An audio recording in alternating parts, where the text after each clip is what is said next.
BNP chairperson Begum Khaleda জিয়ার শারীরিক অবস্থার কিছুটা উন্নতি হয়েছে বলে জানিয়েছেন চিকিৎসকরা। তবে একাধিক পরীক্ষা নিরীক্ষা সম্পন্ন হলেও তার মূল জটিলতাগুলো এখনও পুরোপুরি নিয়ন্ত্রণে আসেনি বলে জানিয়েছে দায়িত্বশীল সূত্র।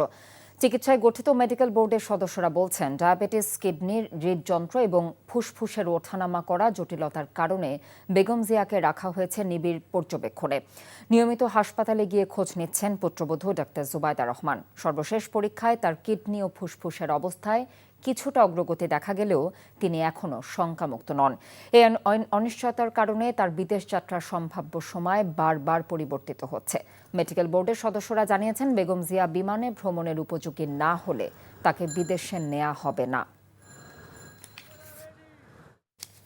এই মুহূর্তে রাজধানীর এভার কেয়ার হাসপাতালের সামনে আছেন সহকর্মী HM মেহেদী হাসান। সেখান থেকে সরাসরি যুক্ত হচ্ছেন তিনি।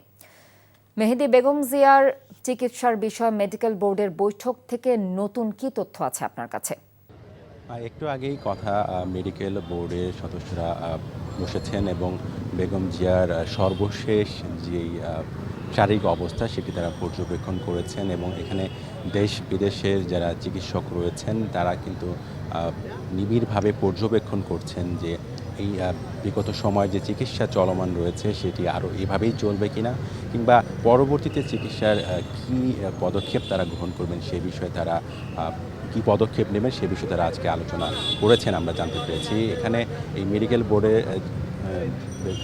জুবাইদা রহমানও উপস্থিত ছিলেন এবং সার্বিকভাবে বেগম খালেদা জিয়ার শারীরিক পরিস্থিতি এবং তিনি দেশের বাইরে যেতে পারবেন কিনা এবং দেশের বাইরে না গেলেও দেশে কিভাবে চিকিৎসাটা তারা চালিয়ে নেবেন সব দিকেই আসলে নজর দিয়ে এবং বেগম খালেদা জিয়ার সর্বাধিক গুরুত্ব দিতে তার চিকিৎসাকে সেটিকে মাথায় রেখেই মূলত বোর্ড বসেছে এবং সব ধরনের ব্যবস্থা যেন নিতে পারেন তারই উদ্যোগ নেওয়া হয়েছে। তো আমরা যতটুকু জানতে পেরেছি এটুকুই, বিস্তারিত আমরা জানবার এখনও সুযোগ হয়নি, পরবর্তীতে হয়তো আমরা জানতে পারবো। আপনি জানেন যে ইতোমধ্যেই কিন্তু তাকে এয়ার অ্যাম্বুলেন্সে করে নেওয়ার যে উদ্যোগ ছিল সেটি বাতিল করা হয়েছে।